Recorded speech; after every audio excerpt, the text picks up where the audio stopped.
Mr. Steele and Mr. Weinstein, I'm prepared at this point in time for you to go forward with your renewed motions for bond. So, Mr. Steele, do you want to go ahead and begin, sir? Yes. Since I know you need to be someplace else. Of course. Okay. All right, go right ahead then, sir.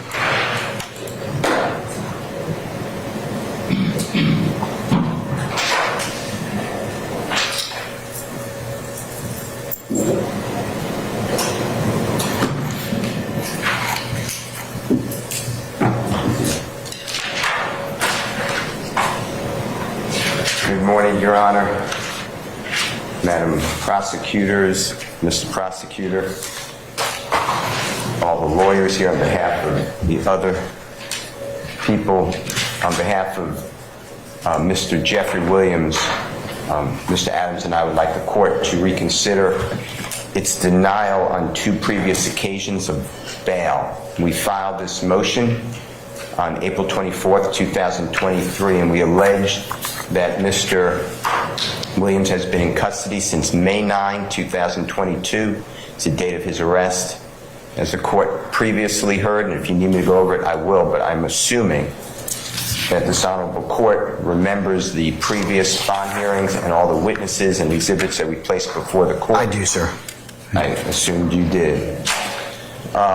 Mr. Williams, as you know and remember, did not flee when law enforcement officers came to his home on May 9th, 2022. He came out of his house. He called me, actually, and then came out of his house and was not in any way not anything but compliant. It's now been more than 14 months so far.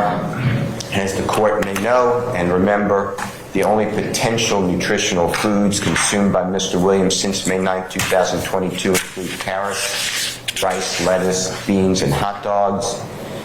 He mostly consumes products which have absolutely no nutritional benefits, which are M&Ms, chips, other processed or artificial bagged chemical substances.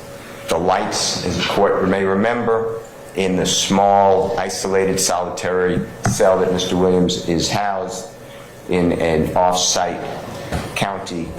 The lights are always on. They are brighter than the lights in this courtroom. So sleeping with bright lights in his face all the time, if he can get to sleep, and that is a form of torture which is not compatible with necessary restoration, sleep, restorative sleep required for Mr. Williams, who is a person on trial and needs to assist his counsel. Your Honor, this lifestyle for the past 14 plus months has caused physical harm to Mr. Williams. As the court recalls, he was taken to the hospital. If the court does not know, and Mr. Williams gave me permission, it is for his kidneys.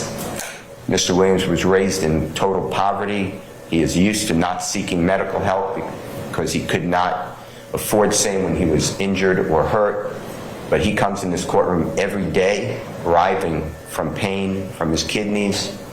The kidneys removes the waste and extra water from the blood, evacuates through the body, through urine to maintain balances of the body substantive fluids, to keep proper balance and levels of potassium, calcium, and sodium. The diet consumed by Mr. Williams endangers his health. Pretrial incarceration, Your Honor, is not supposed to damage a person's mind, spirit, or body. It is not for punishment. And this physical incarceration for such a long period of time, and the trial is estimated to last 6 to 9 months, and that's a considerable amount of time. The court has always said, I will put you on trial right away. I'm very aware that I denied bond to your client, and we appreciate that. We filed demand for speedy trial statutorily and constitutionally. But it is still a long time. As the court may notice, takes note of Mr. Williams, he has gained tremendous weight. If he's weighed now compared to the time he weighed on May 9th, you will see how much weight he has gained. He does not fit into his clothing anymore. He has all new clothing, and this is a problem caused by the kidneys and the lack of nutrition and exercise.